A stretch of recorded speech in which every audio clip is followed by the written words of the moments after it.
Batoubaleli Sikaboye, gouvernement congolais, la justice congolaise, il faut se saisir, to Makambu. Oyo, il y a décès à Maman Blanche en main. Oui, c'est vrai. Pasteur Marcelo à Bali. To Pekisi à Balate, Vinaye, il faut continuer. Après l'Iwa, ils allaient vivre monsieur continuer. Et l'autre, il faut séparer, moi si, na Mobali, ils allaient l'Iwa, va libérer. Oui, c'est vrai. Maman Blanche à Koufaki, Pasteur Marcelo a droit de se remarier après 40 jours, après 3 jours, est allié. Kassi. Ba simba ka makilea batu mususu te. Ba wende Dieu mususu ba mekakate. Makilea Maman Blanche et gangi. Bino wakanisa ki liwe Maman Blanche nege sana makiwana. Ezala ki pamba. Tala Maman Blanche nege so ki en plaire liwana yi. Et pesi batu vi. Atana ba YouTube batu ba so ba mbongo moko impossible. Information. Ndenge tambolaki. Et voyez que là, c'est une année après, Makambu sous Ekobima. Marcelo a kanisa qui a joué avantage dans Makambu Oyo. Il a voulu se faire voir. Abimisi orgueil. Kasi, Balobaka, Mutu, Abatamiyo, Alekio, Namayele. Tala sika et sika tokomu Marcelo. Basengi la justice. Bazo kende kopindola ebembe ya Maman Blanche pour na basa la autopsie ba mona kindengeni. Maman Blanche a koufaki. Maman oya botio propre. Azwa ki chance tenter ya kokoma pembeni ya cercueil afungola ba mona. Pona nini Marcelo afungola ki cercueil te ba mona Maman Blanche. Maman Blanche a koufaki ya solo na hôtel. To a koufaki na hôpital. Ce qui a fait dans l'hôpital, bon pesa biso kombo ya hôpital wala ezali hôpital nini. Ba expert bazali wala ba ki de vérifier. D'ailleurs, équipe pour mettre déjà en Turquie pour na ba vérifier attestation de décès oyo e bandi ko pesa polémique. Attestation de décès na linde ya siniaka yango awa to ko benga ba minganga. Va expliquer biso boyoka qui a droit ya ko signer attestation de décès. Makambo solo awa ezali trop sur ya bokota makambo ya Maman Blanche bokoyoka oyo nanu boyoka te. Voilà to ko solo yango awa kaka na émission ya lelo. Mbote na bino bande ko balandi ya radio Lokoye télévision bisi kanyo studio zwami. Merci la confiance pe fidélité bo pesa ka programme oyo radio Lokoye masolo et pa wapi to kutana ka chaque fois pona ko solo la makambo sali ko leka na communauté na biso africaine mingi ya biso batu oyo to lobaka lingala ngai kombo na ngai Fiston Pelende tata ya Sedek. Soki mbali boso yo omona biso to senga kana yo o s'abonner. Soki o s'abonner ko bosa na ta soki bukete ko finaka cloche ya notification pona o rataka ba programme na biso te soki to tie ngo ya to partager et si kana so zwami yebisa bande ko boya ko kota papa Fiston abandi analyse en ce qui concerne l'Iwa ya Maman Blanche. Lelo on va parler Maman Blanche. On va parler Maman Blanche. Tokotala les pour et le contre. Qu'est-ce qui est arrivé? Tokomaki na niveau oyo ndenge nini. Toyokaki ba audio et bimaki et belé par-ci par-là. Maman Blanche. Kaka, bande quoi Maman Blanche, bafanda ki kimia. À l'heure actuelle, est-ce qu'il faudra condamner bande quoi Maman Blanche? Tokobaki le bango ba éloge. Oui, c'est vrai. Marcelo Tunasi abalaki Maman Blanche officiellement. Azalaki moi sinaye. Mais il y a eu un temps oyo babane ko yoka surtout na suka awa. Famille ya Maman Blanche bimaki une année après ya ko koloba. Après tout a commencé na intervention ya Maman Blanche en Afrique du Sud. Alobaki wana batu baike bakati kango lokola lokuta. Alobaki tozana ba audio oyo Maman Blanche azali koloba. Tozana biloko boye. Marcelo apesa biso eloko moko te. Batu ebele ba kondana ki famille wana. Ah non bino botala ka ba chana ta ndeko na bino. Botala ka ba buta ndeko na bino. Oh elle savait, la famille bien sûr, de quoi Marmade Koloba. Sikabe, ba release, ba audio wana, toyoki ba audio e pesi ngai passe, oh Maman Blanche yemoko ali Koloba, ba soko lukela ngai liwa, pona nakanga munoko. Oh toyoki ba audio ndambu kaka, mais ya mususu wana ezali wapi. Maman Blanche na suka, babanda koyoka ante, ye na Marcelo. Toyoki yango awa, bandeko, consort, confrère, baloba, comment est-ce que Marcelo a qui tourne vite, a qui de l'autre côté, a qui de l'autre makambu, et si comme l'autre makambu, on a pas épais ça makambu, bah bi de l'autre côté, il y a qu'à la blamba moi si na yoto meka, bah meki boy maman blanche chacun makambu. C'est pourquoi utiliser qui pouvoir étoile ya maman blanche pour épais ça Marcelo makambu. Ngam na lobi en moté ndenge ba de ko expliquer partout ndengwan épais ça qui makambu. Marcelo va commencer famille maman blanche, va y l'autre côté, la pour ça la bino boye, kakande zaliwana. Alors les gens oublient que famille Kandolo, famille à côté, il y a maman blanche côté mon papa, parce que la rappelle à moi Katuku Bianza. Tant que papa et maman blanche à Koufa tu paraît, là, oh maman blanche a sorti $120 000, il y a héritage comme étant héritière, la partie naïe, à son maman da comme sous-souana, la 100 000 après ça Marcelo pe, bazo makambu ebele, oh Marcelo sala, et ça na si maman blanche, tu es bien on a couple. Moi si na mobile ya on a ben na rabate bele pe matoi sala ka attention hermoko bato ba ki bakansaka na couple ceux qui mobile na mbongo to couple za bien ba kanisaka toujours dans la ra moi mbongo ya mobile non moi si na se ya mobile na ye ba couple bele okomona moi si on sala makambu mais moi abima ezate parce que apesi autorité mingi et pas ya mobile na ye bande ko mingi ya poto wala ndengwana okomona ba otonga bandaku ba osala boye bozo minimiser moi si en décorabino oh bo ka tlokola décorabino ça ka be fort wana ye moko te ba sala ko ensemble na moi si na ye soki liwa eye ka ya dese eye boye baka kotika pe chance et pas ya famille à moi si atata ba bakenda ka mariage ba ba to bala naka ba bala ka te ba bala ka mutute. Ma personne nzoto nyoso to mutu ezalaka ya famille. Soki likambo oui c'est vrai na kati ya couple, makambo so sangala nu ezala un secret ya bino mbaye na couple. Mais soki makambo comme na niveau mususu, il faut koyokaka. C'est vrai, to yebaka yango bandeko mingi ya basi, balingaka basemeki na bango te, mama bo kilo, balingaka basemeki na bango te et vice versa. Mais ça la ka attention makambo mususu. Maman blanche prenait les soins ya koyebisa maman na bango. Que maman ici kana zali awa na sa bienté tozoyo kanate konso to mona ki yango lokola lokuta mais maman blanche abande ko lobengo tangu famelo baki to ko release ba audio ezali mutu moko ande ko kwa na bangote abande ko kwa na bangote monwe ya kufi ta maman blanche akufaki Marcelo pona nini azwa ki téléphone a effacé ba message nyonso tout. Comment ça s'est passé? Comment ça se passe? Comment se fait-il que oui? Babana ko yoka ati yoka ki ba audio na ko chaba audio boyoka. Na ko chaba audio bo yoka. Mais tika na lo banana. Ba ko chaba audio bo yoka.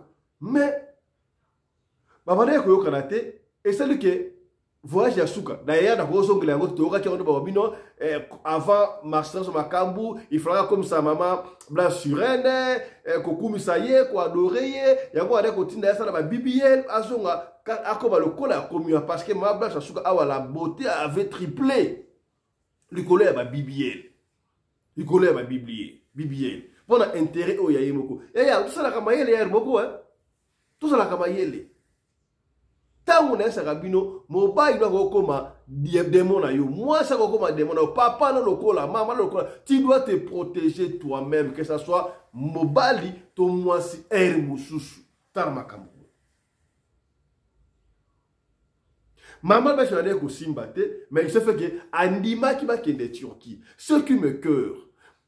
Verset de que maman va changer Turquie, moi quand elle ça va soin et par après oui maintenant va qu'elle la pasteur Marcelo. Si quoi yo et comme ça la makambi a décès maman blanche a qu'elle pour une petite opération voilà d'après Marcelo. Opération yango et Simba quitté. Marcelo abi maman va changer likolo yenase. Opération yango il n'a pas déterminé. Et c'est là qui opération nini. Tout est encore dernièrement ababi maman blanche chaque fois qu'il na hôtel chambre d'hôtel na lingi na yeba ngai chambre d'hôtel au maman blanche akufa ki na chambre d'hôtel wana pour ça qui bien importante bande ko babi ke maman blanche azala ki maladie alors ba tout ba qui est tonga la se ya pongi Marcelo a étranglé qui akanga ki nyembes atinga ki ba sase ba kota ba boma ye to ndenge nini les gens s'interrogent. Ba expliquer bisote maman blanche a koufela ndenge nini. Ceux qui sont hôpital, est-ce que combien d'hôpital à Mouezalaka? À Mouezalanga, na évité moi Itsungangai, combien d'hôpital au Maman Blanche à Koufaki la Turquie, et à l'hôpital Nîmes. Alors, ceux qui moutou à Koufi, ata au Koufi na hôpital, ata au Koufi na Ndaku, ata au Koufi na Ndela, attestation de décès. Et un document officiel, et ça la Camille Balé. Attestation de naissance, oyo mburamatari a confirmé que non, fiston Pelende, abotama ki boye, asala ki boye, jour un tel, na date un tel, na hôpital un tel. Mburamatari a confirmé yango. À part attestation de naissance, tout ça la attestation de décès. Que moutou un tel, a koufaki, na hôpital un tel, na maladie boye, et c'est là qui boye, à cela crise cardiaque, et c'est lui qui va signer attestation. Et c'est la docteur de soins, c'est la docteur, c'est la Mburamatari. Oui, na monde va discussion sur la bande il fallait qu'il fasse qu'il soit attestation de décès. Oui, na l'agence n'enge comment attestation de décès, ceux qui m'ont pessi, tu benga en daté en anglais, pompe funèbre si vous voulez, na l'agence ou ana. Ce que vous faites en agence, Andateka, pompe funèbre, l'agence wana akosalela yo ba démarche nyonso tout tangu ko rezo ba pesibino na attestation de donc démarche au famille nga ko sala et que na ministère ya affaires étrangères na habité na Home Affairs affaires intérieures affaires intérieures n'est-ce pas ou appelle ça ba attestation de décès na habité na surprise za nini mutako sala yango agence ba signé et si ka mutu akufaki docteur oyo a traité qui moi a signé que mutu akufi pour la maladie boy pour il va yeba docteur akufeli nini pardon malade akufeli malade oyo akufi na malade nini est-ce que il pouvait aussi vivre akufi c'est-à-dire erreur il y a docteur to erreur il y a nani tout ça mort naturel il faut l'état à yeba. Si vous avez des complications, et ça à niveau où il y a biso awa. Na lingina benga docteur, na yeba non la fana continuer. Na lingina yeba kaka est attestation de décès. Na ninde appelle ça attestation de décès. Ton nani asinaka attestation de décès. Et ça la ka docteur to et ça la ka pompe funèbre na yebité. Pour bisna radio le collège to yebite to lingaka ko vérifier to yeba naninde akufi. Bonjour docteur. Bonjour docteur, je veux prendre un peu une minute s'il vous plaît. Je veux savoir quelque chose. Nana attestation de décès. Et ça la docteur tout dans l'état. Je ne comprends pas. L'attestation de décès sont mutakufi. Qui a droit de signer? C'est la famille ou bien c'est les médecins ou bien c'est l'État? Ok, il y a l'attestation de décès, c'est les médecins, mais les certificats de décès, c'est l'État. Et qu'est-ce qui est délivré à la famille du défunt ou de la défunte? C'est le 2 ou l'attestation de décès? Ça se passe comment? Ok, les médecins délivrent l'attestation de décès à la famille. La famille prend l'attestation de décès pour aller au Home Affairs ou au service civil pour maintenant faire les certificats de décès qui va permettre à enterrer les défunts. Oh, est-ce que les Andateka, pompe funèbre, a droit de faire toutes ces démarches-là pour la famille? Oui, ils ont les droits. Ils peuvent aussi faire l'attestation de décès. Alors, le conjoint ou la conjointe n'a pas droit de signer sur l'attestation de décès? Je ne pense pas qu'il y a une place pour les conjoints ou la conjointe. Je ne sais pas. Je ne pense pas. Selon les attestations que j'ai vues ou que nous avons fait, c'est le médecin qui signe. Maintenant, je ne vois pas le droit ou les conjoints ou la conjointe. Ils vont signer pour dire quoi? Ah, ça c'est bon. Est-ce que dans l'attestation de décès, le médecin spécifie la maladie avec laquelle le défunt est parti ou la défunte? Non, généralement, on écrit si la cause était naturelle ou non naturelle. Naturelle, c'est-à-dire une maladie qui est arrivée, qui a tué la personne. On peut dire la cause. la maladie, mais des fois, on ne donne pas trop de détails, mais ici, on peut spécifier comment la cour de la maladie a évolué jusqu'à ce que la personne puisse mourir.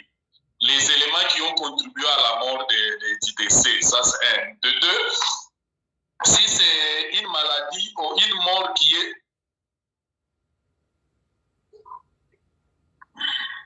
Allô, docteur? Allô, docteur?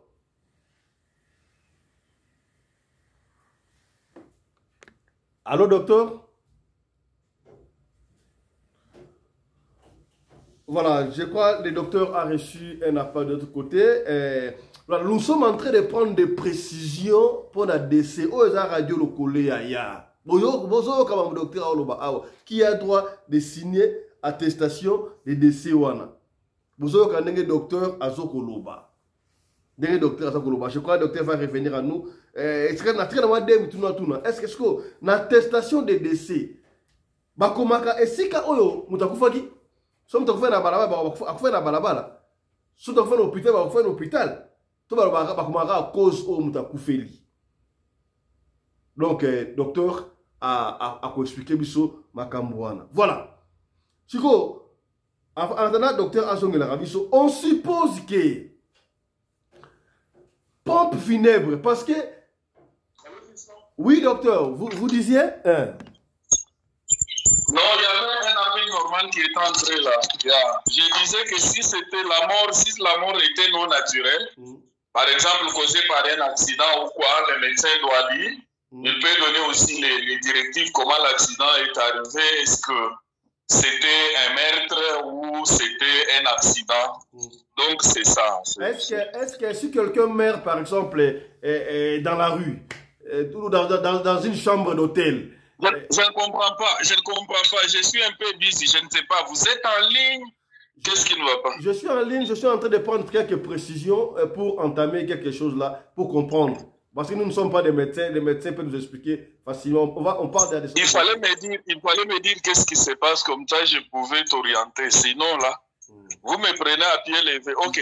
Maintenant tu disais? Excusez-moi docteur, je dis ceci, si par exemple quelqu'un est décédé dans la rue ou dans une chambre d'hôtel, les médecins dans cette frais de décès, il va spécifier que le défunt ou la défunte est décédé dans une chambre d'hôtel ou dans la rue, par exemple. Non, écoutez, il y a ceci, c'est ce que je t'ai dit. Quand il y a eu la mort peut être de deux façons. Elle peut être naturelle ou causée par quelqu'un d'autre, ou causée par quelque chose qui est dit dehors. Quand la mort, on suspecte, même toi, tu peux être là chez toi à la maison, où tu arrives chez ton frère, tu trouves qu'on a dit qu'il est décédé, mais tu suspectes que mon frère peut être tué. Tu vas aller demander à ce qu'on puisse faire l'autopsie.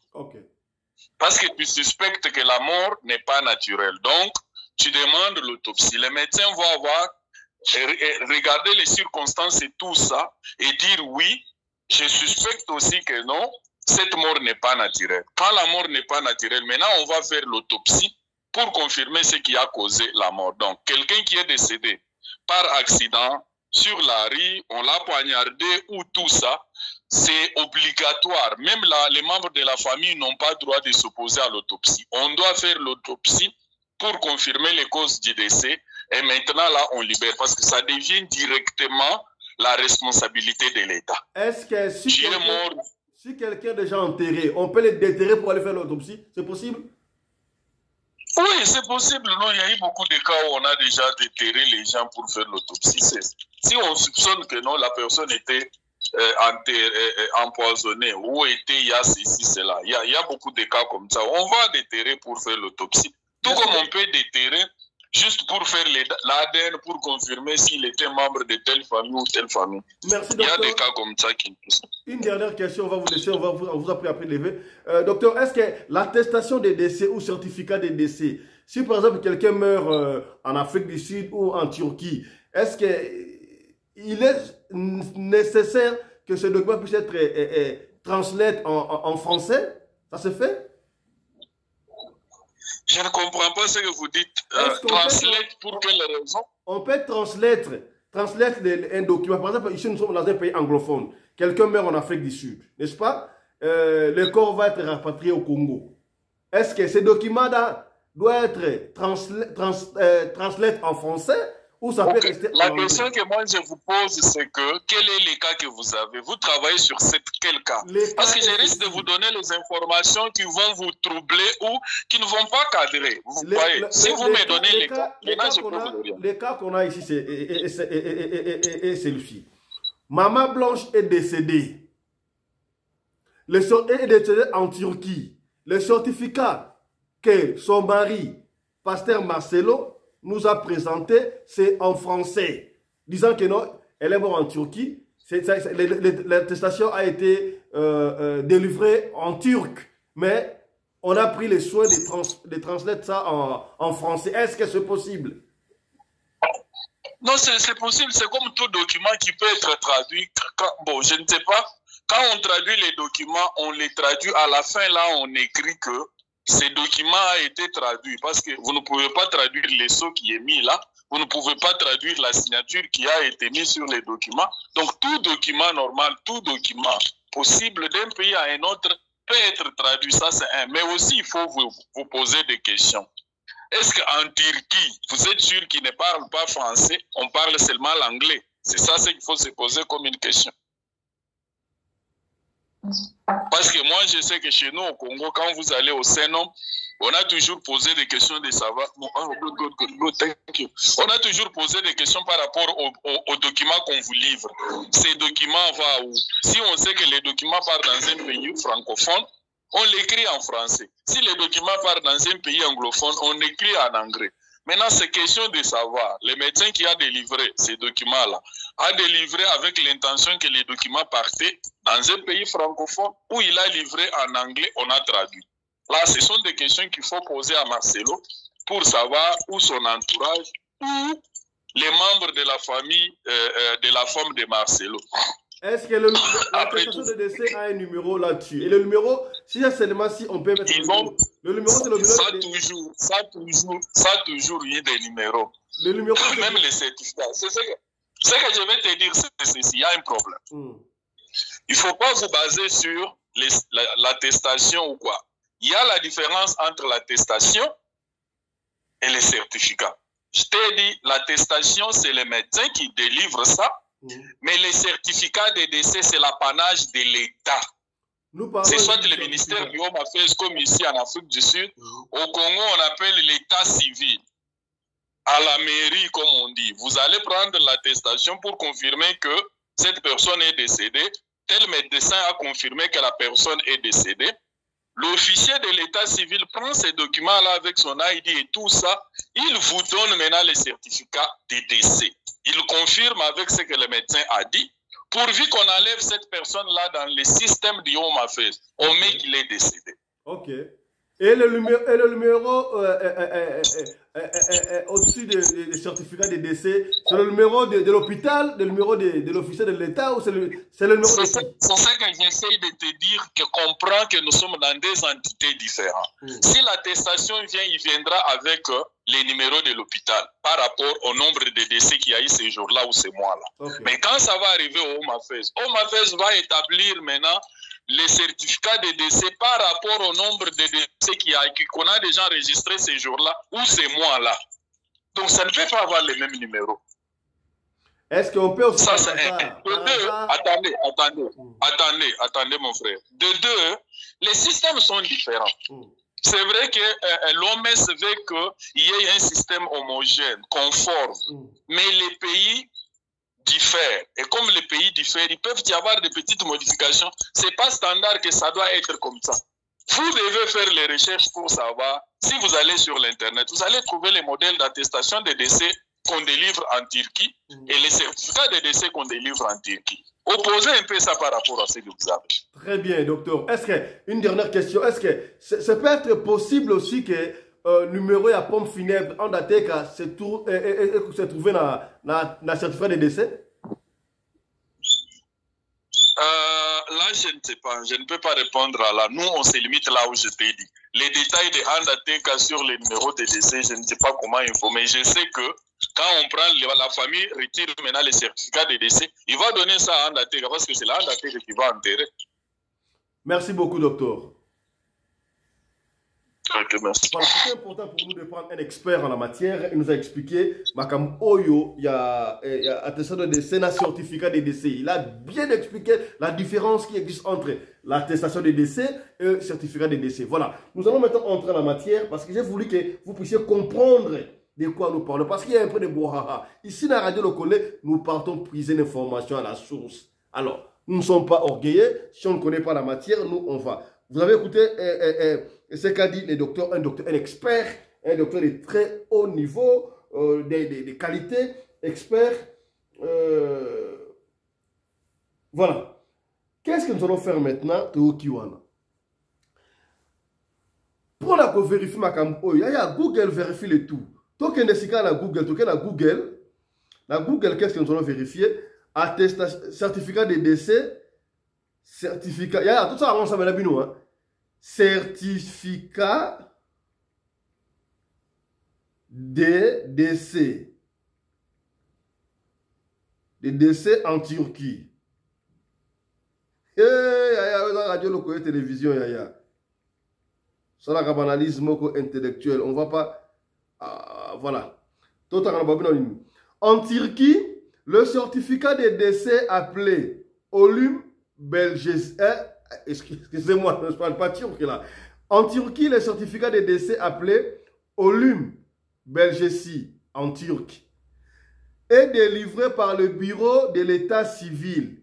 En Turquie, Nafush Mudirs Lugos de la commune où est décédé où le décès a été enregistré. Voilà.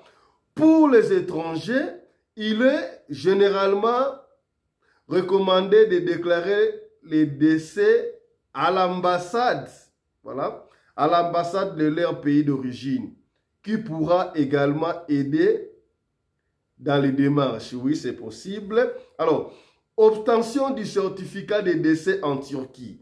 1. Et tout ça ensemble, hein, on va mettre fin à la polémique. Obtention du certificat de décès en Turquie. 1. Enregistrement du décès. Le décès doit d'abord être enregistré auprès du bureau de l'état civil. Oui, ça va. 2. Demande du certificat. Le certificat de décès peut être demandé au même bureau de l'état civil, souvent en fournissant une pièce d'identité et d'information sur le défunt. Oui. 3. Formalité pour les étrangers. Voilà, c'est là qui nous intéresse. Pour les ressortissants étrangers, il est conseillé de contacter l'ambassade ou le consulat de leur pays pour obtenir des informations spécifiques sur les démarches à suivre, y compris la déclaration du décès et l'obtention du certificat de décès. Oui. Traduction et légalisation. Voilà. Awasikoyo. Oh, le certificat, ça a été traduit en français. Est-ce qu'on peut le traduire ou pas? Vous avez suivi ce qu'a dit le docteur? Ça peut être traduit, oui, mais pas les cachets, pas les quoi. Il y a quelqu'un à Google, tout y est. Voilà, traduction et légalisation. Si le certificat de décès doit être utilisé à l'étranger, il faudra peut-être le faire traduire par un traducteur assermenté et le faire légaliser ou apostiler selon les exigences de leur pays de destination, selon les sites de visa officiels. Voilà. Donc, attestation de décès. Mais il y a maman blanche, même si ils sont dans la turque, mais ils avaient le droit de les translater, il y a traduire à moi, voilà les termes en français. Parce que ici on parle français, donc c'est pas mauvais. Si on avait traduit, c'est pas mauvais. Ils ont mauvais. Alors, ici qu'est-ce qu'on dit? Information supplémentaire, voilà. Extrait de casier judiciaire. Si vous avez besoin d'un extrait de casier judiciaire en Turquie, cela peut être demandé en ligne via des vites ou en présence d'auprès du bureau du procureur général. Document pour les héritiers. Bon, voilà, c'est les qui on a. Voilà. Donc, c'est normal que va traduire certificat de décès. Certificat de décès en la Turquie. Photo sigo. Photo. Total en on denin. Eish, makamboyo. Photo. Yaya kaka na Google. Vous savez comme soute. Tu vois on a bien ensemble. Oh papa fiston comme magicien. T'es magicien t'es na chose ali. Bon, t'as là sigo exemplaire on appelle biso. Yaya tout y est awa. Na wala sabno ngani. Yango, bomoni. Bomona za pembe makasi. Ah. Mais j'ai ça ici. Et à côté de la Google Roman, un certificat de décès, ça la rendre la Turquie, tout y est awa. Donc c'est normal que, bah, qu'on traduit en mode, bon, on a bien été, on a été bon, on a ni na zoé batte, mais yango wana, yango awa.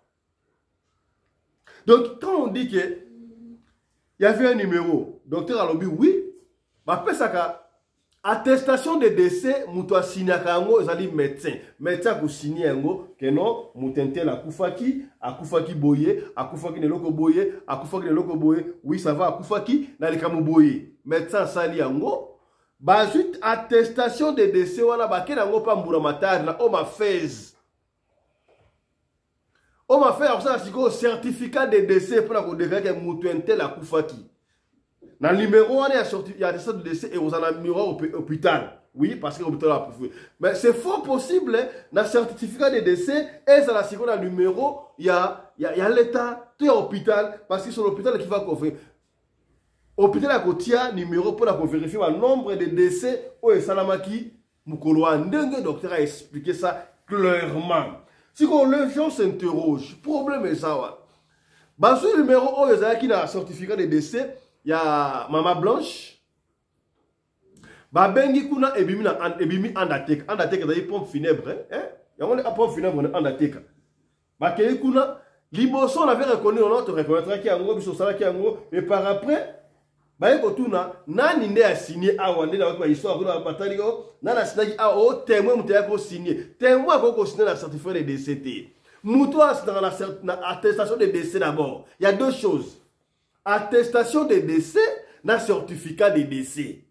Moutoua, dans l'attestation de décès, c'est-à-dire médecin, docteur. Attends, moutoua koufi na chambre d'hôtel. Attends, moutoua koufi na accident. Attends, moutoua koufi na hôpital.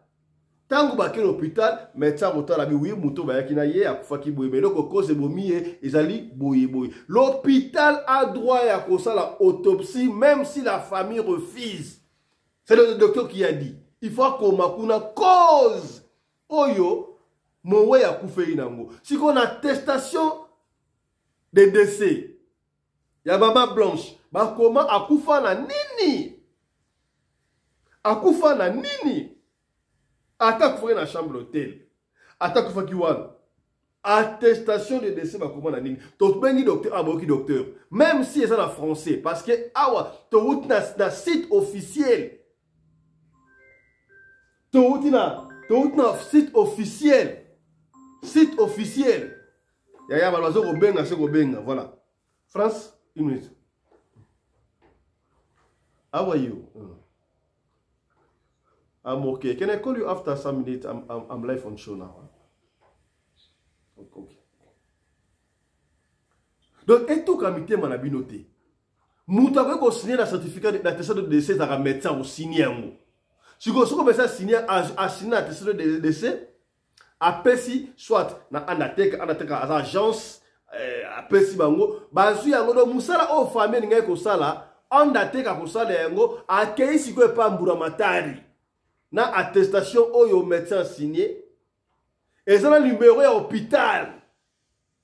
Pour ceux qui médecin signé yango, à côté code na ekuna référence na hôpital, mais là au numéro hôpital. Ce que nous vérifier au bien dans l'hôpital, tant qu'on ah docteur qui ngandi, ba ke ko vérifier code na ye, mais que oui, docteur Pelende muto signé attestation de décès oyo. On peut faire ça au Congo. On appelle le affection au Sahara. Vous savez, un ami est venu ici dans les soins médicaux parce qu'il y a au Congo Kinshasa au Olungo ya soins médicaux d'Afrique du Sud benga biso na radio locaux on a service médical radio locaux TV c'est une grande entreprise service médical toi nango service achat tout ça nango. D'ailleurs je profite de l'occasion ba jeu ça personne va jouer on a donc on présenter nos J il y a radio locaux télévision on a tout un service mobimba bien organisé la radio locaux télévision.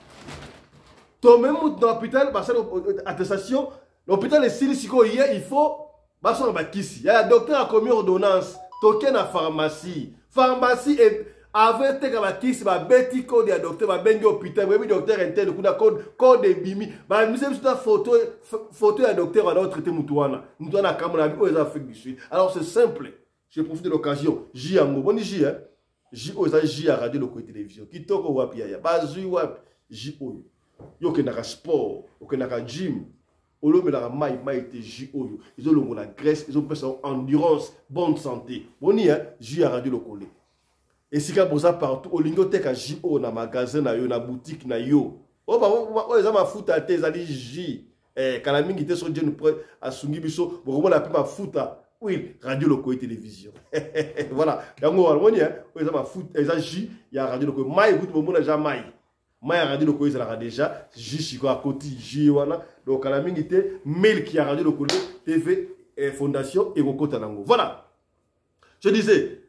Donc polémique voilà non tant que bengi pop funèbre alors bino témoin d'assina qui awa ba yebi témoin un clochard c'est du faux. Moutwa go signer un certificat de attestation de décès d'abord ça un médecin docteur. Docteur a signé un mot appelle si pas agence ton famille agence ton famille à quel pas à l'état pour na bazwa certificat de décès. Donc, il y a une attestation de décès dans l'hôpital et puis par l'État, après un certificat de décès. Nous avons un certificat de décès et les officiers dans l'État. L'État. Famille a signé parce que c'est l'État qui dit que non, nous avons confié. Si vous avez dit que non, oh non, nous avons signé, c'est-à-dire clochard, c'est du faux. Tout le monde a dit que bah ko traduire certificat to compte na site officiel il y a l'hôpital à Turquie et ministre Bomoni yango on traduire bah bien clarifier kota on connaît vérifier si on a le problème qui est là to songi si on a coûté pour la biso la limite on a audio mon oyo après c'est biso audio ko sanini basolo bali na katia audio kama kama ba certificat de décès.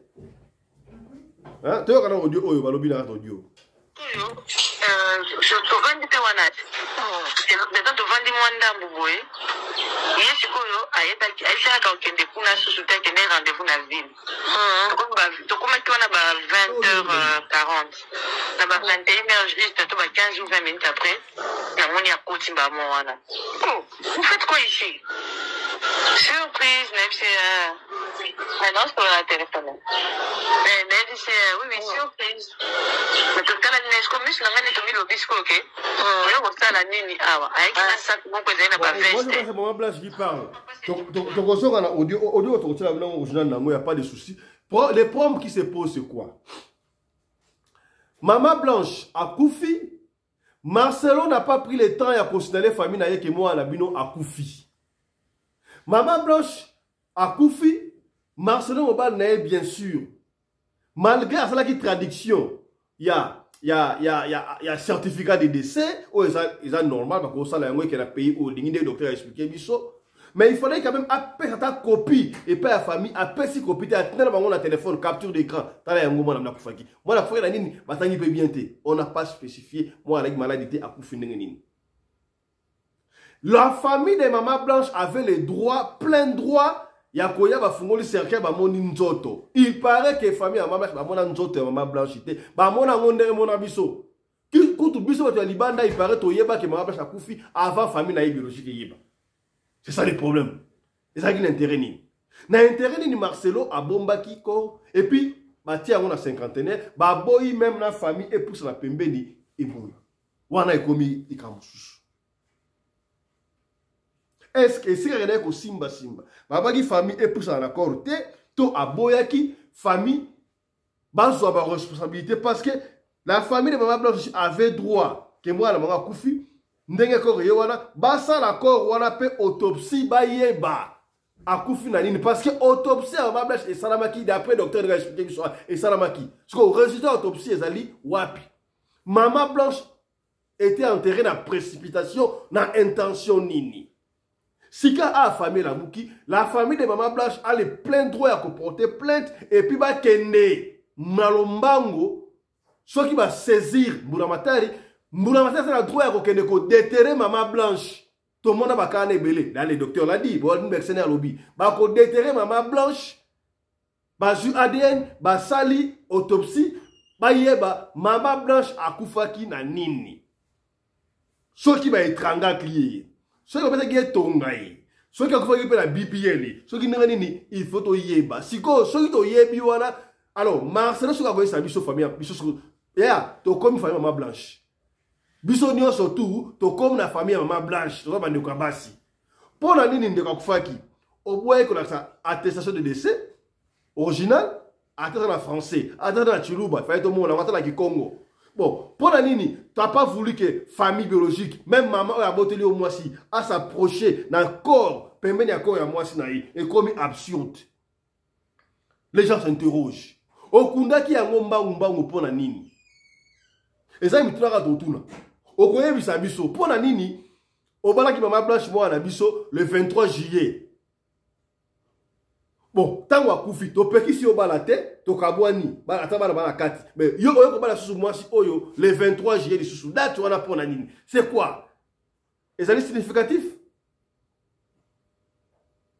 bon les kambouté ba bien Mama Blanche ata ya ki ne lokote oui bon oh, ça n'a pas bon côté, mais moi je vous signale que allez vérifier famille Kandolo. Famille à maman, mais famille à papa, famille Kandolo. Bazaki na maka tuku bianza. Baza famille mona, ah, muluba na mbongo comme ça nan. Ah, baluba mbongo bayemba bango pe trop. Baza ba famille ba côté ona kaka. Moi ka tuku bianza. Famille à maman, ya Blanche, mais famille à papa et Mama Blanche. Parce que mon papa et Mama Blanche chaque fois qui héritage à Mama Blanche, ça doit 120 000 $. Dans 120 000 $, il paraît elle avait acheté une dame maman a 20 000 $. 100 000 $, paie ça Marcelo à côté de la business. Parce que Mama Blanche a sans vision. Oh non, vision, elle a accompagné au bal dans le ministère. Et ça m'a bêté ton dimi. Moi, si je suis accompagné au bal. Kasi, vous allez ensemble dans mon bal. Non, moi, je suis battu. Si quoi, à Koufi, vous avez une communauté de biens. Oui, communauté de biens, bah, la Kati. Attaque à Sisoki, attaque à Sisoki, Bana Bazali. Mais à ta famille, ils ont moins quelque chose. Ils ont moins quelque chose. C'est ça le problème. Makambo au niveau économique, Mburamatari a le droit à koyeba. Azana droit à koyeba, Mama Blanche a koufa kindereni. Si elle seulement c'est, les gens se disent voilà, est-ce que la famille à Mama Blanche, Bana Mbongo Sikate, ya okende pour la reporter plainte, boy yaya. Makambo oyo comme makambo ya batu nyonso tout ba grand boania bazali a la radio lokole toza na batu o baza prêt à kocha mbongo pour la kolanda ba caisse ya Mama Blanche et puis si mutu go so na lingi avant to yamba analyste na biso commandant congolais de Jobu to yokana no audio oyo ngana bino ensemble et sikapi Mama Blanche azoko lu makambo ne surtout Mama Blanche yaya na lingi avant to ko audio Mama Blanche to yoka même les serviteurs de Dieu bala content de makambo oyo to kana oyo voilà oyo zo lo baté voilà Mama Blanche savait très bien Mama Blanche à mon avis que elle voyait sa mort venir elle ba que ba triquer yango asala ki ba audio oyo na on se pa na audio makasi et c'est Mama Blanche a expliqué que bazo linga ba éliminer ngai pour na le makambo te yango te to na oyo wapi audio mo émission qui to boyo yo ba audio ba no kalende voilà que le bomber la Turquie voilà mama soko yeba ka fallait pas que ne Turquie wana nsambe Maman, Nzambe, moins de 40 ans. Allô, bien, moi, maman, ça te sonne ça. Moi, je ne suis pas bête, moi, Georgette. C'est pourquoi les hommes qui auraient le droit de tous les sens, dans tous les sens, qu'on en a le Bamako au thé. C'est le cas. Maman, moi, j'ai vécu dans mon mariage. Voilà. J'ai souffert. J'ai souffert. Donc, je peux dire que je suis restée dans mon mariage pendant 27 ans. Je ne manquais de rien.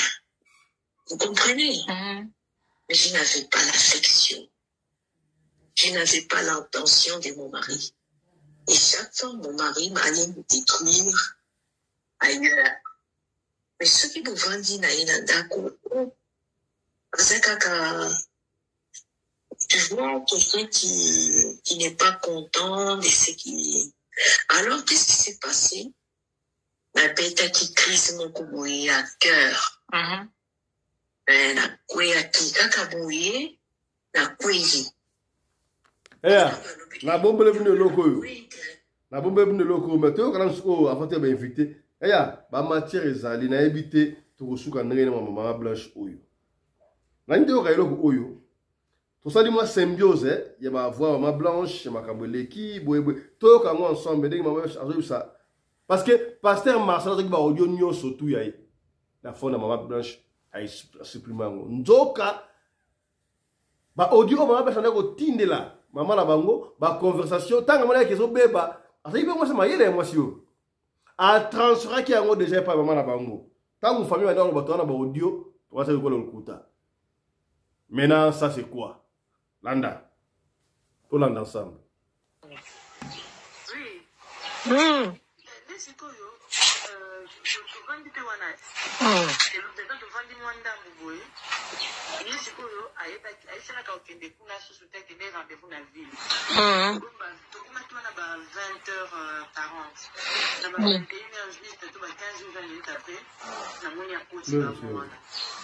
Vous faites quoi ici? Surprise, même si la lance pour la téléphone. Même si oui, le président de l'UNESCO, nous n'avons pas dit le disco, ok? Nous avons fait la ligne avant. Aïe, ça, vous posez la veste. Ah bon? C'est pour toi. Je ne peux pas la barre. Papa, maman, je vais. La tête est caga.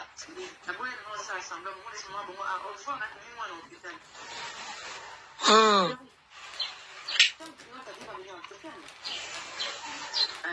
Mais si maman au revoir, j'allais me mettre à bien dans l'hôpital.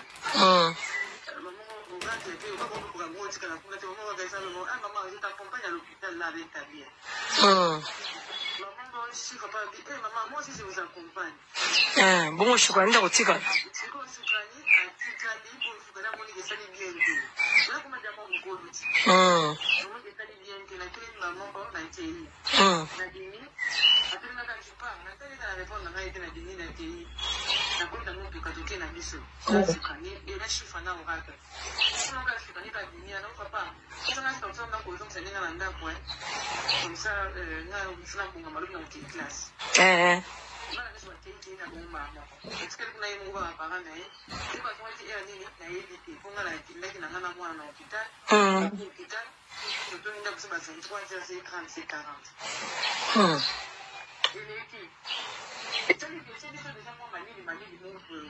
Oui, oui.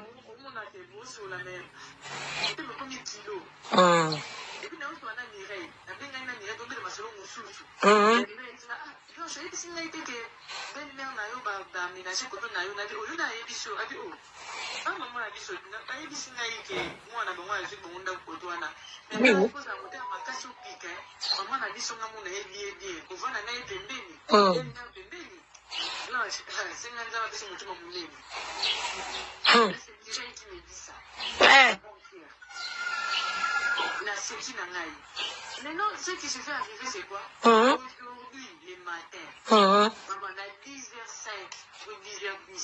Maman appelle maman là-bas. Elle a dit, le téléphone maman. Allô maman, bonjour maman. Oh, bonjour maman, comment tu vas? Elle a dit, je vais très bien maman. Elle a dit, je vais te bien. Maman, il va bien. Il peut être bien. On est adhéré à l'amour qui est bien. À l'amour qui est bien. Comment on dit Mongolia? Elle a dit, ah oui maman, comment on dit Mongolia? nous n'avons beaucoup de palais qui méritent déjà bien. On a comme dîner, on est bien, je mets dans l'eau dîner, les lots de la tombe, on est aspect au cours des associés, ce malade des associés. On donne déjà bien, bien. Ça va dans le coup, on a ces bien, en tout cas, mon grand clé. On peut faire ta pire, on a dit bien, tout ça, on a dit, après ta pire, je vais faire comme ça le poulet, on a dit, oui, bon, merci beaucoup, mémé. Elle dit, mais bon, on dit non, avec tout ça bien, maman, on rentre, tout ça bien. Elle a dit, ça m'a pas pour la vie, maman, bonne journée, maman, on rentre. Maman, en tout cas, tu téléphone. 11h40. On prend la différence à temps. Ah oui, oui, 10h à 11h. Et ce qui c'est-à-dire à la donc quand tu téléphones, 10h et l'équipe, 11h et l'équipe, donc tu les gères 12h à Dengi Marcelo, la voix est collée là. Marcelo, il y a qu'un papa la bino, ah, santé qui bouge le bimba, le la tombe à la mocation qui a été, là, il faut y aller à l'hôpital. Ah! Je te dis, maman. Il faut y aller à l'hôpital. Il y a parce que peut-être pas d'avoir collé des sauts, j'ai été casé au béla. Il y a tout dans le bateau casé au béla. Il y a à chaque 5 mois, on était en amour, ils en ont on a eu les en amour. Je viens plus rapidement, maman m'a appelé en urgence. Papa est gravement malade. Ah! Maman, on est allé sur le nom je répondre, mais même avec maman, je l'attends le téléphone. Vraiment.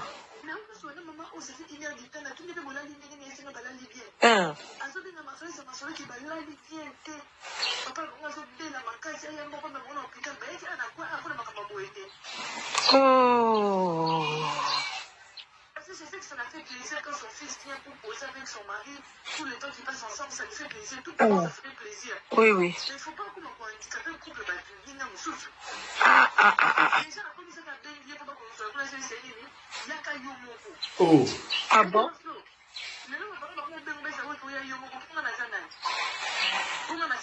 Tout ça, sur un thé? Vous avez des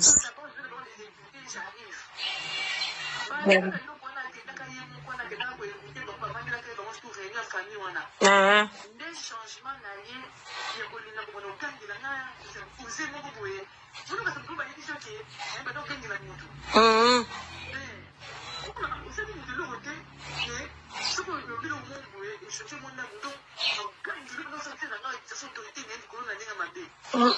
c'est comme oracle de Choukani Chiffre. La manière dont je les ai étudiés, je n'ai pas besoin de leur gronder pour passer les locaux. Je suffit de leur parler, ça n'a rien à bango. Ce ne sont pas des enfants impolis, ce ne sont pas des enfants qui me manquent du respect.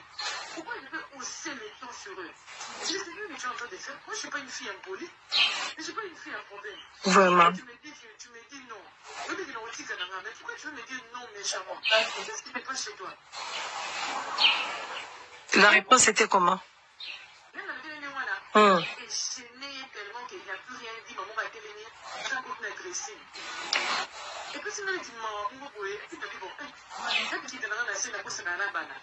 C'est ça. Oh non, pardonne-moi si je t'ai mal parlé.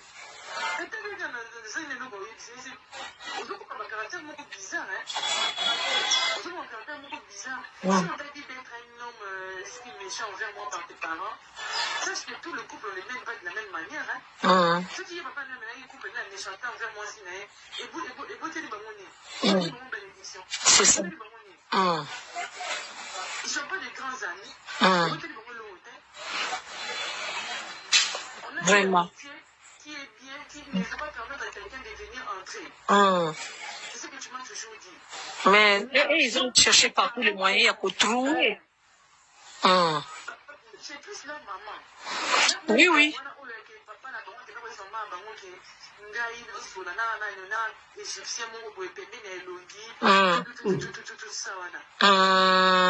me dit toujours que non, pourquoi tu ne parles plus chez mes parents, pourquoi la relation mes parents n'a été au commerce Barcelone.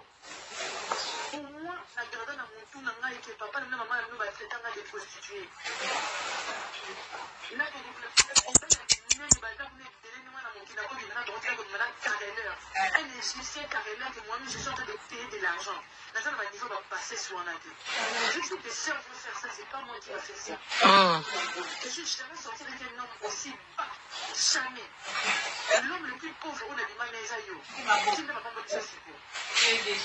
Alors, là, dans mon avis, aussi longtemps que tu dis que ce sont des papas nationaux, pardon, je ne suis pas mariée à ton père ni à ta mère. Je suis mariée à toi. Un point près. Je n'ai pas cette faiblesse là d'esprit. Non. Je peux bien parler à quelqu'un, mais je prends mes dispositions envers cette personne-là. Je ne retirerai pas. Ouais, c'est ça le mauvais temps que tu viens de dire, j'accepte. Si je l'ai eu de ma mère ou de mon père, je m'en fous.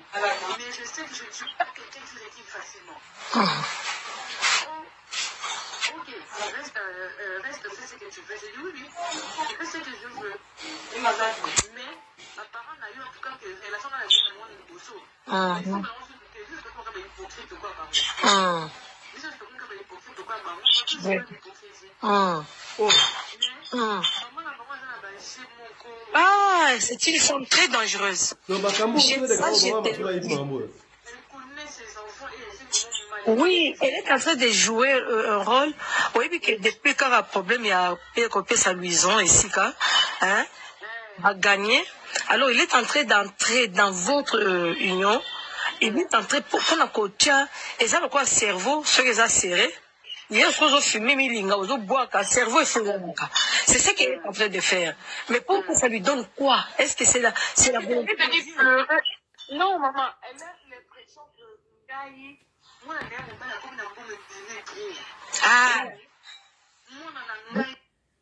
voilà. Voilà, maman Blanche, à se plaindre, à zo expliquer ma cambo, n'engel ya ba audio ezali na msuku don ba la ngote me atwa na radio lokole wala ba bomba suka to yana ngo makambo ko mabe l'état il faut ko ta makambo Marcelo faut ba interpeller ya soki makambo zanga tina o makambo so o l'état ko interpeller ba makambo ba ko interpeller Marcelo te ministère public mo ko benga Marcelo ko shimo ngambo te makambo ya shibela mwana msuka benga shibela ko expliquer suka ya Marcelo bo ba pona nini aya na ko expliquer biso makambo oyo pona nini famille ta l'accord maman Blanche te pona nini qu'est-ce qu'on a fait de maman Blanche ton année docteur Awa docteur Abi on peut même déterrer maman Blanche pour ça l'autopsie akufaki na nini quand les médecins m'a dit que l'examen s'est bien passé l'opération s'est bien passée mais elle ne se réveille pas encore. J'ai prié. Marcelo comment il sango? C'est un mensonge. Naomi tuna bakanga ke niembes. Batuba ke tonga ton certificat de décès. D'abord, attestation de décès au médecin signaka. Bakoba ki nini kuna kati. Pesa mi balé. Attestation de décès, médecin signaka ngo ke mutakufu na maladie interne, ezabo zoni. Allez bonjour attestation de décès, boke nango pa mbura matari. On m'a fait le certificat de décès. Tu vois qu'il y a un docteur à expliquer dans vos société. N'ayez pas vu moi n'amboka commandant congolais de Djobu mais avant tout n'a pas expliqué nous il y a J-Ango J-O ils allaient J à radio local télévision et ça va couleur différente. J à radio local télévision. Au que ne mbangu moi là que de quelle est hôtel yango là mais la rapport énergie et ça marque la marque yango olingo teka ji oyo na boutique na yo na salon na yo benga biso na plus 27 61 88 455 mai déjà donc yango ezala na numéro déjà mai ezala ba dimension nyonso to olingo tango eza mwa bien na salon bato ba osomba mai na salon mai ezala na ba mai ya radio lokole te babe yango na benga biso na plus 27 61 88 58 455 okozwa mai to ji ya radio lokole yango. Comprendre? Voilà. Mbotenayo, honorable commandant Congolo Anderson de Djobu, la voix digitale, mon ami personnel, le mobile ya Mama Kofi, au moins à Quadra Koraman. Mbote honorable. Mbote honorable président, fiston Pelé de Tata Sadek, le patron de la presse congolaise en Afrique du Sud. Mbote na Mama Rina Pelende, Mama Oyo, Akabaka Koleka, Mama Denise Nyakero, pe Koleka Mama Olive Lembe. Mbote na bino ba yoko la biso si Jean Lelo il y a à boire et à manger. Est-ce que Marcelo abomaki mwasi na ye siyama? un débarras pour vivre vraiment sur mon sous ou bien ezaki erreur yango akufi. Tolanda yango awa na banalise na radio Lokole TV. Merci mon frère. Mosali topesi mon ami personnel commandant congolais de Djibouti topesi maloba analyse na yo sur makambo toki awa toki docteur alobi toki balobi boyi Marcela boyi mwasi na ye asali boyi analyse dans ce makambo autour ba monene est-ce que batu baza right ba na droit ya ko réclamer est-ce que ministère public Mburamatari ana droit pour bengisa Marcela ya ko expliquer pour la loi ya Mama Blanche famille il faut apporter plainte analyse sur tous les plans. Voilà, merci beaucoup, honorable président. Il y a les bosso, les qui tous les Congolais, tous les peuples oyo, ceux qui sont fans, il y a mon tumoro boué, na malamu ya rosala, na mabe union ya rosala, biso to comme ça malamu. Na sepilaka na kosala banalise na radio Lokole TV parce que bayebalanda biso basaka bato ya bwanya pe bato mayele mbote na mbuta tiamuna kuna na Belgique na molongo na ye parce que bango barataka te ata émission moko ya radio Lokole TV bandeko omoni makambo ya docteur Marcelo oyo so docteur pasteur Marcelo oyo et là les problèmes moko déjà au départ il y avait un flou. Mais tellement, biso ba Congolais sont ba fanatiques, yango moni makambu ya liwa ya mama na biso Blanche, cause ya liwa na ye etikala mythe tina niveau oyo ba audio komi ko bima, ba preuve komi ko bima, mais na moment où batu baza koloba, na moment où batu baza koloba mama Blanche aza koloba, il y a de ces fans de Marcelo oyo ba otikala toujours ba change raté surtout bandimi église nae Mama Blanche akufi pasteur Marcelo a ele biso ba version moko boye oyo eza lukuta oyo ezali un montage. Pourquoi je dis ça? Parce que moi si ya mutu na nzambe soka kufi boko banda ko bomba cause ya liwa na ye pona nini. Tout est parti de là. Akenda osala BBM ote bonabo ake muto akenda ya matina vya otambola malamu soki liwa eko elié Marcelo zana droit au bombarder cause liwa na ye. Et pourquoi il a préféré kotika batuna ba suspense si tu as comme un stade de martyr ayo ça ba ventir ça la gana j'ai prié ngai kutu awa na radio Lokole TV vous allez vous rappeler na ebisa kibino était Marcelo a sali mutu a peu de foi. Parce que dans la Bible, nous allons naître et nous allons mourir. Comment est-ce que Marcelo est un serviteur de Dieu?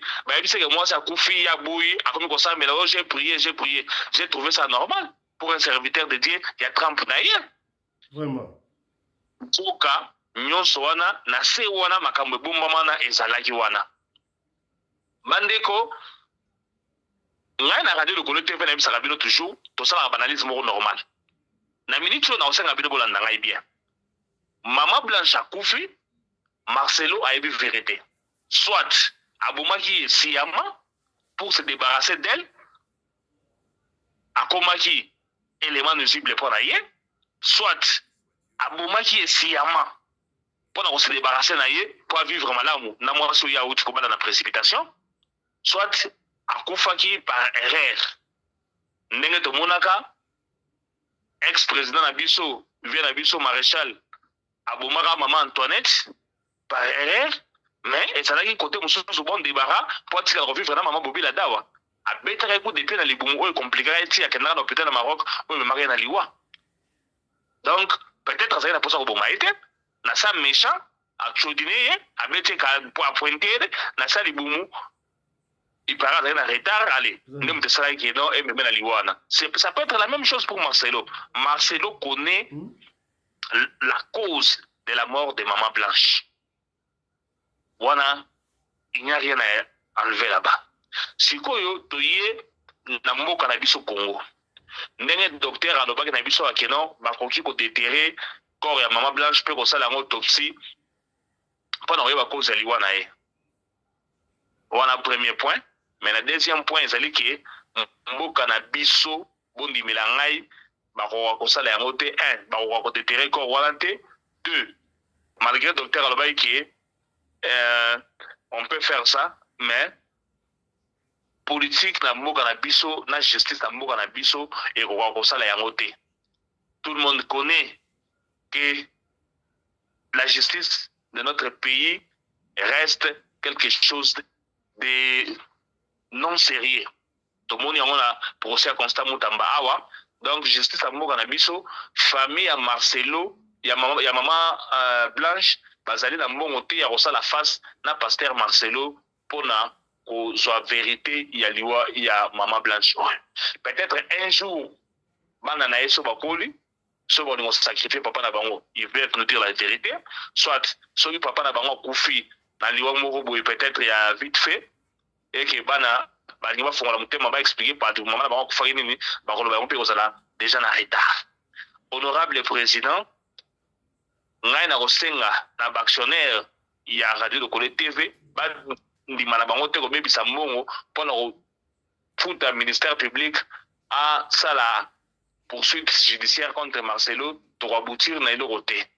Au moins déjà, Marcelo Nengazali wana, moi ce n'est qu'au président de la République, na maman présidente Koya na matanga, ezali déjà signe à l'acceptation que ata bouke na la justice nenganini bolongate. Parce que lelo oyo un simple coup de fil, il y a maman présidente, tu es président de la République, tu es ministre ba na matanga wana, sur ba beti en batini en ba juge pour gagner procès. Mais wana ezali procès na biso bato mokili. Or ya nzambe eumelaka siko Marcelo ndenge azali wana na minute oyo azali soit criminel soit assassin. Accepter les termes, on ne peut pas marcher les termes là où il y a un problème. Soki azali criminel et azali assassin akozala tourmenté ti mokolo vérité ya makambo ekobima. Ce n'est pas un monsieur bon, ce n'est pas un monsieur gentil. Donc, si vous allez vous rappeler, tout la makambo musika. Oh, maman Blanche a kendaki bibi, comme ça la bibi, ma couille, ne peut pas Marcelo. Oh, c'est compliqué. Entre-temps, clair, situation claire. Égalité. Attestation de décès d'un honorable président Tukoloba Awa. Il est impossible, pas un clochard à signer attestation de décès. Il est impossible. Pas un moutia balabala à signer acte de décès. C'est le docteur qui fait ça. N'est-ce Tukoloba Awa. Mais bango ko sakana na esprit na biso exception de clochard on signé attestation de décès na clochard na maman Blanche na kutana bi na clochard na corps ya maman Blanche ko na hôpital et banaki ngeni. Donc il se joue de nous. Marcelo doit nous dire la vérité. Ngai ko tuwe ba position na banda kala na ebisa bino ba jeune no so bima ba pasteur Simao ba Marcelo ba Roger Baka ba petit nyo so na pona nga ba tira jamais convaincre que ce sont les hommes de Dieu. Alors, tala siko na minute oyo muto na ibisa ibino ke non aza pasteur mais le banzambe ya ba yangote Bible pegesi mobali ko zana suki belé na mutu ya tanga verset wana te tala lelo ya ko bima na poisa. Le problème est que ma tiktokeuse na ba tiktoker na biso mususu bazana ba matière ya vrai mais tellement ba sala ba émission na ba analyse na ba mususu ko ba chaku ba on ba BBC logique ya likambo oyo. Or, il y a matière ici juridique, il y en a. Awa, na makambo, Marcelo faut makangaye. Il faut asamba, aye bisa biso vérité, il y a liwa ya Blanche. Moi si na ya balaki oui, biso to koti amo parce que yé Marcelo, muta memela biso Blanche wana. Avant hier on memela biso Blanche biso to bageta. Asala biso ba théâtre au fuka manaye na rata mbula, kobeta, mbula za kobeta ba fukami baza kosambela. Un ami m'a envoyé ça. Je crois que le grand prêtre mère na palais. Oh te moi ça ba bondeli, na ebisa ngabila matalana. Moi, cette photo-là ne m'a jamais convaincu. Au moins, si vous awa, azao une sélection face qui va s'embellara, bazaba tout malamu, nous avons faire enfer. Nakacha ndako, oyoki ba ojonde moi ça zodoba. Elle en avait déjà marre. Marcelo bana déjà menacé pour la bomaye. Mais sur la moni batu ba ela biso batu ba ça biso ko ela biso ba maloba sukali ya pambala oyo zali ya ngote. Ngai na ebisa ki batu. Bomoni ba jeune oyo ba Marcelo oyo bazali batu oyo ba comprendre que non église ezali business et l'église ezali place ko escroquer bandimi yango moni fi babatela boko na bangwana bameka kobeba na pecho na Francis Tatouana maoni babongisa bakome bapire tsusu wa ki pire ezobongi na mariage na ye nyonso wana pona nini basali bato même maison bato so secte moko bazana ba marche pied na bango ba vache aller na bango oyo basali bandimi siko tala makambo boy kui mais soko tuni mundima Marcelo arabi sabite bazaka ko c'est la pasteur na biso bazaka ko c'est la pasteur na bino to ko pesa exemple moko très facile awa Jean Bosco Kindoma na poto awuti koloba mikolo oyo a divorcer ki pona nini na libanda ba mona ke mutu munene l'église ba mona ke petit dieu mais na ko aza eloko te mama pasteur a malmenake rola eloko mususu ndenge moko inverse nango sikoyo epa ya Marcelo mwasi azali malamu